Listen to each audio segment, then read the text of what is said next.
할렐루야. 2022년 5월 1일 5월 첫째 주일입니다. 어린이 주일이라고도 합니다. 오늘의 말씀은 마태복음 18장 1절입니다. 한 절 보시겠습니다. 그때에 제자들이 예수께 나와 이르되 천국에서는 누가 크나이까? 아멘. 5월 첫째 주일은 어린이 주일하고 지키고 있습니다. 이 어린이 주일의 유래는 자세히 알 수 없지만 일반적으로 알려지기는 1856년 매사추세츠 주 첼시 제1 유니버설리스트 교회의 목사이던 레오날드 목사에게서입니다.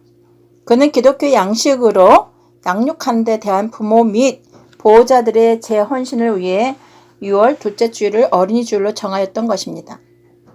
그 후 1867년 볼티모어에서 열린 유니버설리스트 대표자 회의에서 매년 이날을 어린이 주일로 정하고 많은 교회에서도 보편화되었으며 이 이전인 65년도에 미국 감리교회의 한 의원회는 100주년 기념일 축하와 관련하여 어린이들을 위한 예배를 제정하였고 또한 모범적인 주일학교 학생들이 교육을 받는 데 보조를 했으며 1868년에 열린 협의회에서는 매년 6월 둘째 주일을 정하였습니다. 이것이 1883년 장로교 측에서도 6월 둘째 주일을 어린이 주일로 정하고 같은 해 해준교회도 같은 날을 어린이 주일로 지키게 하였습니다.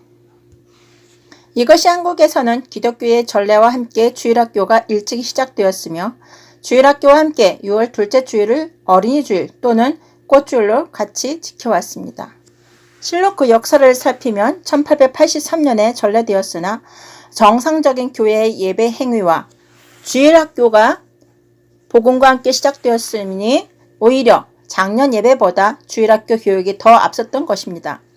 1905년에는 주일학교위원회가 조직되었고 1911년에는 세계적인 주일학교 지도자들이 한국 주일학교를 방문하였으니 종교교육은 더욱 활발해져 가고 꽃주일 행사도 이내 복음의 전파와 함께 시작되었던 것입니다. 한국의 어린이날 제정은 1923년 방정환 선생의 어린이날을 제정하여 지켰고 1939년 일본의 억압으로 중단되었다가 8.15 해방과 함께 다시 어린이날이 회복되고 1946년에 국가와 법령에 의하여 5월 5일을 어린이날로 정하였던 것입니다. 이 날을 맞이할 때 우리는 다시 한번 어린이에 대한 새로운 태도가 있어야 하리라 생각됩니다. 그래서 오늘은 어린이날이 주는 교훈에 대해 살펴봄으로써 어린이의 소중함에 대해 상고해 보도록 하겠습니다. 첫 번째는 성경에서 보는 어린이의 의취를 보겠습니다. 자녀는 하나님의 축복의 증거이지요. 생육과 번성은 하나님의 축복의 실증이었습니다. 그래서 무지한 자는 하나님의 저주로 알았습니다. 그리고 하나님께서 징계하실 때는 태문을 닫는다고 하였으며 축복하실 때 자녀의 번성을 약속했습니다. 시편 127편 3절 말씀에 자식은 여호와의 주신 기업이요 태의 열매는 그의 상급이라고 하였습니다. 두 번째 볼까요? 자녀는 언약의 계승자로 삼았습니다. 아담에게서 맺은 창세기 3장 15절에 언약의 계승을 아벨에게서 아벨 대신 셋을 그리고 창세기 5장에는 그 계보를 함과 그 언약을 계승에 이어가게 하였으며 그 자녀는 하나님의 언약의 계승자로 여겼습니다. 세 번째는 천국의 소유자요 천국 시민의 자격자로 삼았습니다. 마태복음 18절 말씀 보면은 천국에서 큰 사람이라고 쓰여 있습니다. 그때의 제자들이 1절 말씀 보시면 그때의 제자들이 예수께 나와 이르되 천국에서는 누가 크니까? 라고 말씀하셨습니다. 그럼 마태복음 18장 3절을 보겠습니다.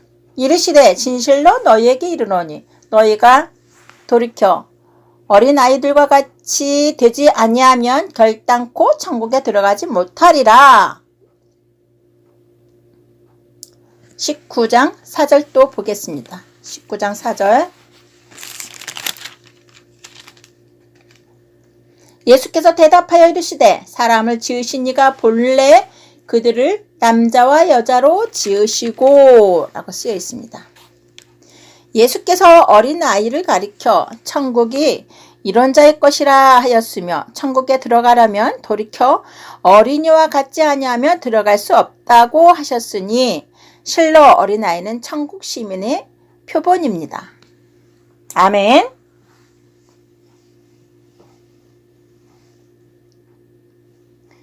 어린아이는 가정의 소망이요 꽃입니다. 한 가정에 어린아이가 없을 때 기쁨이 없고 웃음이 없습니다.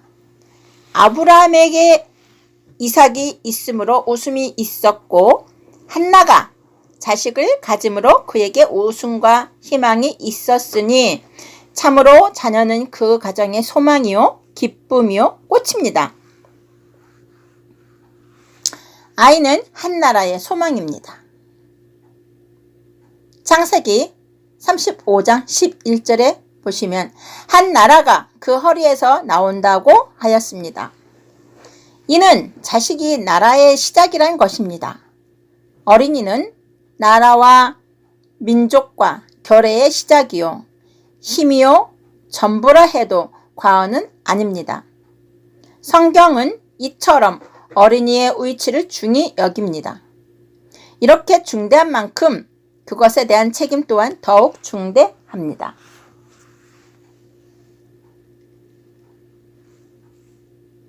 두 번째, 어린이를 교육하라고 하였습니다. 특히 신명기는 하나님이 자기 백성을 애굽에서 인도하여 내시고 신생국가인 이스라엘에 대하여 하나님이 주신 법전이 아닙니까? 이스라엘은 신명기는 하나님의 법전으로 알고 있습니다. 이 신명기에서 하나님은 자기 백성에게 명령하시길 자기 자녀를 신앙으로 교육하도록 명령하였습니다. 이것은 명령형입니다. 자녀에게 알게 하고 읽게 하고 묵상하게 하고 지키게 하고 행동하도록 명령하였습니다. 서론 레오날드 목사가 제정한 목적이 그 어린아이들을 사랑하고 보호하되 특별히 위험한 데서 보호할 뿐 아니라 그보다 더욱 큰 목적은 그 아이들로 하여금 종교적인 재훈련과 거룩한 하나님의 백성을 만드는 데 있는 것입니다. 하나님을 알게 할 것이요 창조주 하나님, 권능의 하나님, 사랑의 하나님의 주님을 알도록 가르쳐야 합니다. 또한 그 하나님을 사랑하며 섬겨야 함입니다. 우리의 책임 한계는 어린이로 하여금 하나님을 알도록 교육하는 일입니다. 구약에는 계속 가르치게 했습니다. 홍해의 사건을 기억하게 했고 즉 유월절에 대한 사실을 유대인 자녀들에게 가르치라 하였습니다. 길갈에 기념돌을 두어 하나님의 구원의 역사를 자녀들에게 가르치라 하였습니다. 신명기에선 특별히 자녀들에게 가르치라고 강조하고 있음은 이는 자녀들의 위치에 중대하기 때문입니다. 세 번째는 어린이를 사랑해야 합니다. 어린이를 사랑하는 방법은 자연에서 보호해야 합니다. 특히 1957년 제35회 어린이날에 제정 공포된 어린이 현장에 보면 5장 어린이는 위험한 처지에 있을 때 맨 먼저 구출하여야 한다. 7장 굶주린 어린이는 먹여야 하고 병든 어린이는 치료해줘야 하고 신체와 정신의 결함이 있는 어린이는 도와줘야 한다. 그러므로 모든 재난과 사고에서 및 모든 환경에서 보호해야 할 것입니다. 사회악에서 보호를 받아야 합니다. 어린이의 헌장이 서로의 몸과 마음을 귀하게 여겨 옳고 아름답고 씩씩하게 자라도록 힘써야 합니다. 함과 같이 사회의 한 사람으로 바르게 키워야 한다고 했습니다. 그러므로 어린이는 죄악에서 보호받아야 합니다. 죄로부터 보호를 받아야 합니다. 죄 짓게 하는 것보다 그 아이 목에 연자 맷돌을 달아 바다에 빠뜨려 버리라고 하였습니다. 어린아이가 바다에 빠져 죽는 것은 욕심뿐입니다. 그리고 그 아이가 믿는 자이면 구원을 얻지만 그보다 더 무서운 것은 죄를 짓게 하면 그 아이는 영혼도 육신도 다 죽이는 것이 되고 맙니다. 참으로 두려운 일이 아닐 수 없습니다. 그런데 우리가 우리 사회를 살펴보면 정말 무지몽매한 부모들이 얼마나 많습니까? 우리가 우리의 자녀의 영혼에 대하여 얼마나 사랑하였습니까? 얼마만큼의 관심을 담아 보았습니까? 현 사회는 어린이를 부모의 욕구 불만을 보충하는 도구에 불과한 것으로 사용하지 않습니까? 자녀가 아니라 부모의 이용물이요, 부모의 놀잇감으로 생각진 않습니까? 요즘의 부모들은 아이를 부모의 욕망대로 되길 바랍니다. 그래서 아이에게 건전한 인격, 성장이나 완성보다 하나님의 명예나 출세의 이용물이나 기계화적인 인간으로 만들고 있습니다. 지나친 욕망이 아이들의 장래를 망쳐버리는 일들이 많이 있습니다. 여러분은 신앙의 성장이나 죄 없이 불의 없이 자라기보다 단편적인 지식과 출세를 시켜 돈의 노예와 기계로 성장시키고 있진 않습니까? 지나친 조기 교육의 욕망, 그리고 과다한 기술 개발, 어린이다워져야 할 어린이가 어린이답지 않게 하는 일들이 얼마나 많습니까? 심지어 신앙의 부모들이 아이의 영혼 문제, 죄의 문제보다는 오히려 공부, 성공, 출세를 신앙생활보다 중히 여기고 있음은 더욱 심각하다 하겠습니다. 이런 것을 가리켜 어린 소자 중 하나를 실족해 하면 연자 맷돌을 달아 바다에 빠뜨림보다 더 악하다는 것을 알 때 우리는 어린이주의를 맞이하여 새로이 각성하고 어린이를 참되게 사랑하는 자가 되어야 하겠습니다. 오늘의 어린이의 범죄는 우리의 기성세대에 뿌린 씨앗의 소산물입니다. 황금 만능주의, 물질 만능주의, 쾌락 만능주의, 지상 향락주의가 뿌린 열매입니다. 우리가 저들을 죽게 하였습니다. 가난하여 배고파 도둑질하는 아이보다 한탕 잘 쓰기 위해 멋지게 놀기 위해 범죄하는 일이 더 많지 않습니까? 이것이 누구의 뿌린 씨앗입니까? 어린이를 사랑하거든 깨끗한 후세대를 바라거든 우리 기성세대가 부모의 겸허한 자세로, 청빈한 자세로, 경건한 자세로, 겸손한 자세로, 봉사하는 자세로 돌아갑시다. 아멘. 물질 문명에서 정신 문명으로, 쾌락주의에서 경건 사상으로, 참된 신앙 사상으로 돌아갑시다. 하나님을 두려워하고 말씀대로 순종하는 삶을, 철저한 신앙 생활을, 예배 생활을, 기도 생활을 하는 신앙인의 부모가 됩시다. 아멘. 이것이 어린이를 참으로 사랑하는 것이 아닐까요? 아멘. 마태복음 19장 13절 한번 봅시다. 주님의 사랑을 받는 어린이가 어떤 아이인가 살펴봅시다. 마태복음 19장 13절.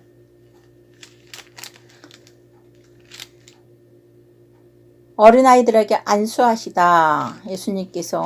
그때 사람들이 예수께서 안수하고 기도해 주심을 바라고 어린아이들을 데리고 오매 제자들이 꾸짖거늘. 아멘. 마태복음 19장 13절 말씀입니다. 예수님께서 어린아이를 안고 와서 안수함을 받은 사건은 마태복음 19장 13절과 10장 13절 봅시다.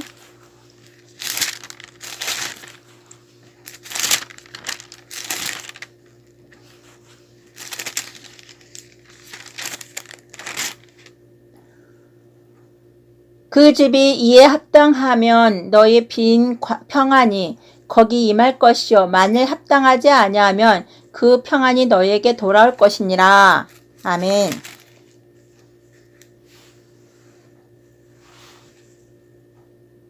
마태복음 18장 15절도 보겠습니다.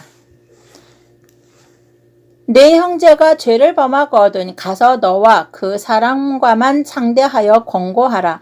만일 들으면 내가 내 형제를 얻은 것이요 라고 되어 있고요. 누가복음 18장 15절에 기록되어 공간 복음이 다같이 취급하고 있는 사실입니다. 이 이야기는 매우 유용한 기록입니다. 예수 그리스도에게로 접근해 오는 사람들 가운데 거룩한 의욕을 갖고 그 마음에 움직여 자발적으로 찾아온 사람이 있는가 하면 또한 타인에 의하여 예수께로 접근해 온 자들이 있습니다. 중풍병이 들어 누워있는 자를 네 사람의 친구들이 침상을 메고 지붕을 뚫고 줄로 달아매어 예수님께 나온 자가 있는가 하면 철도 없고 피로도 느끼지 못하는 어린 아이를 예수께 데리고 온, 즉 부모에 의하여 예수께 온 어린 아이도 있습니다. 이럴 때 주님은 어떤 사람이라도 자기에게 나오는 것을 환영하고 축복하셨습니다. 땅에 있는 사람치고 그 자녀의 축복을 요구하지 않는 사람은 없을 것입니다. 누구를 막론하고 그 자녀의 앞날에 남달리 복을 받기를 원하고 있습니다. 그러나 아무나 복을 다 받는 것이 아닙니다. 한국의 대부분의 사람들은 그 자녀들이 복을 받기 위해 태어날 때에 삼신 할머니에게서 제사를 드려 장수와 부귀영화를 빌며 사찰에 그 자녀의 이름을 접제하여 복을 빌고 있습니다. 그런데 성경에는 하나님의 자녀들은 난지 8일이면 할례를 행하며 하나님의 백성이 되는 의식을 드리는 일이 있습니다. 오늘 본문에는 한 여인이 자기 아이를 예수님께 데려와 안수하여 주시길 바랬습니다. 이는 얼마나 복된 일입니까? 이 본문은 통하여 주님의 사랑을 받은 아이에 대하여 생각하고자 합니다. 어떤 아이가 복된 아이입니까? 그럼 자녀의 가치성을 인정받는 아이입니다. 천국에 들어갈 자격자입니다.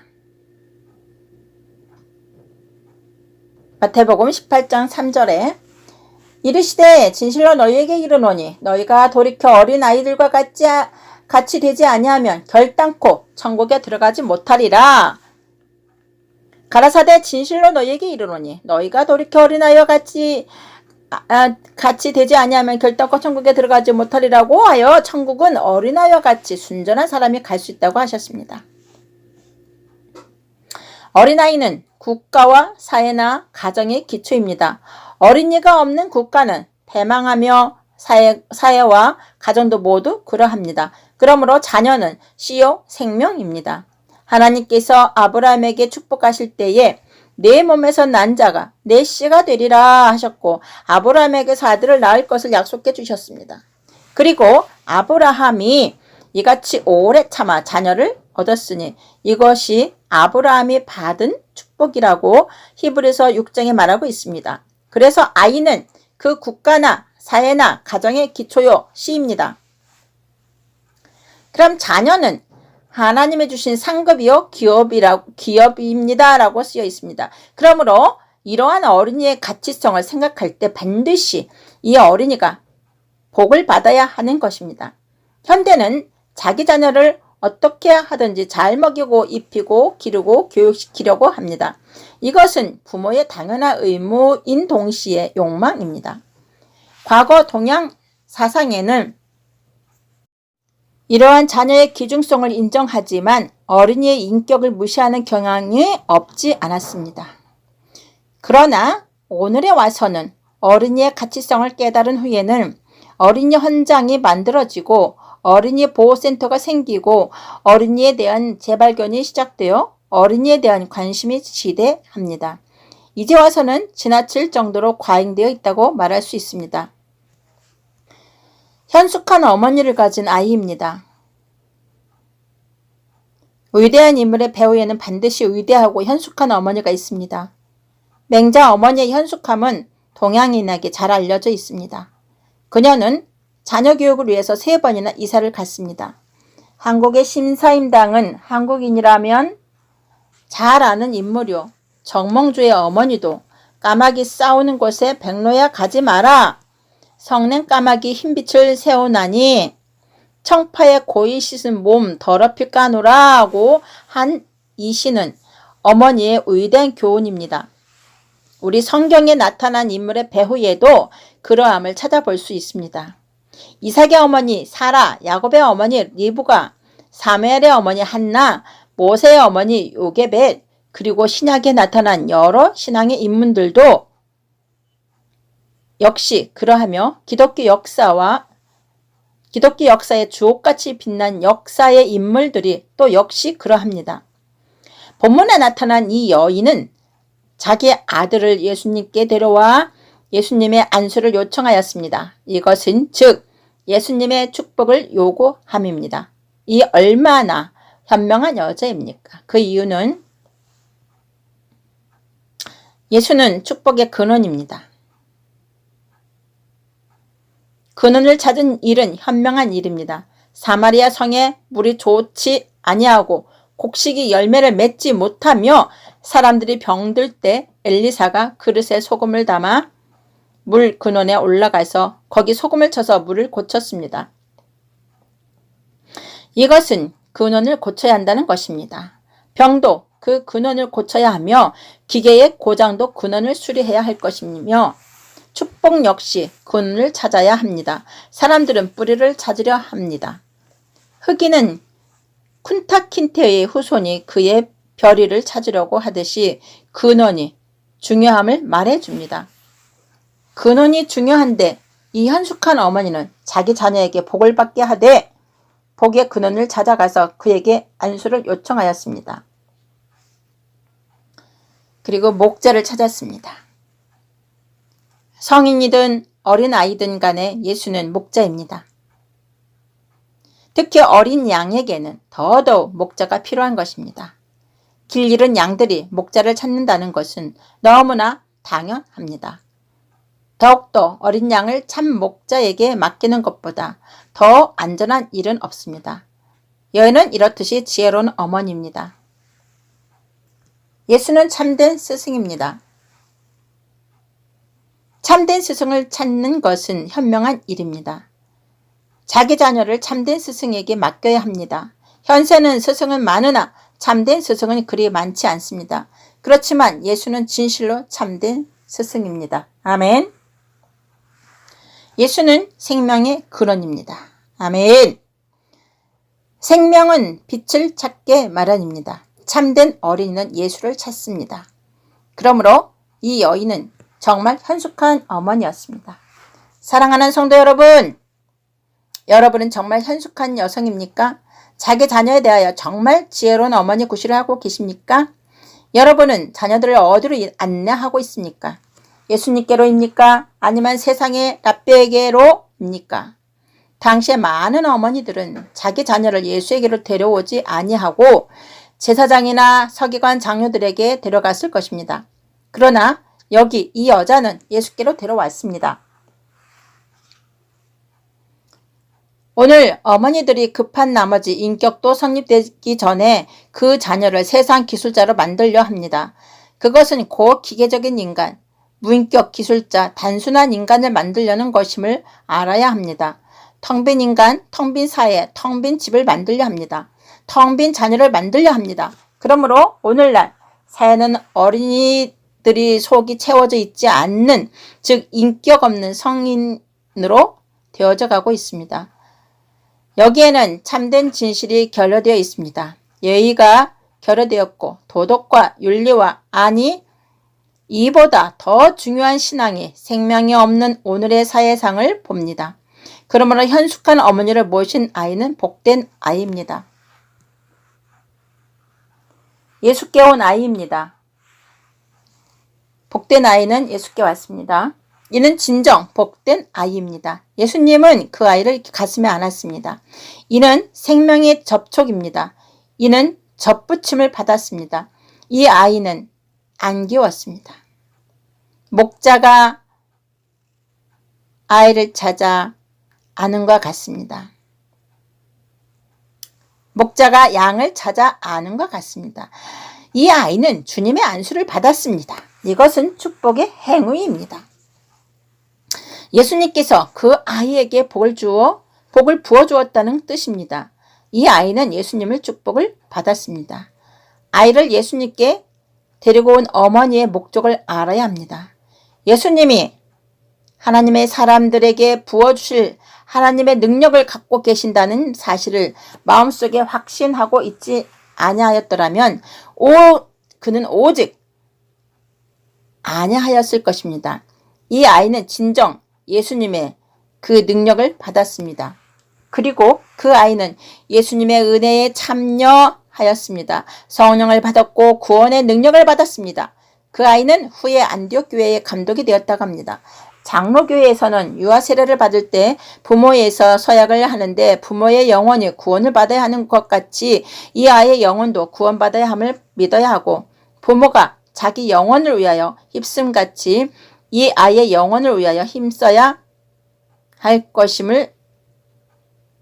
책임을 느끼고 서약합니다. 진정 이 어머니는 그 책임을 다했습니다. 예수님의 안수를 받아야 했고 그 아이는 그 안수를 받았습니다. 사랑하는 성도 여러분, 우리는 우리의 자녀를 어떻게 양육하십니까? 우리는 우리의 자녀를 어디로 인도하고 있습니까? 그리스도인에게입니까? 아니면 세상의 납비에게입니까? 교회입니까? 학교입니까? 믿음에게로입니까? 누구의 안수를 받기 원하십니까? 마땅히 예수의 안수를 받으시기를 바랍니다. 진정 복된 자녀로 양육하시길 바랍니다. 우리는 이제 새로운 교육의 방법을 택해야 합니다. 우리 자녀에게 하나님을 가르치기 전에 다른 것을 가르치지 맙시다. 우리 자녀에게 예수의 붉은 십자가의 의미를 가르치기 전에 그 사건을 가르치기 전에 다른 것을 가르치지 맙시다. 영영이 하나님을 경외하며 섬기며 믿고 봉사하게 합시다. 그리하여 우리의 자녀를 영영이 하나님의 축복을 받게 길러야 할 것입니다. 아멘.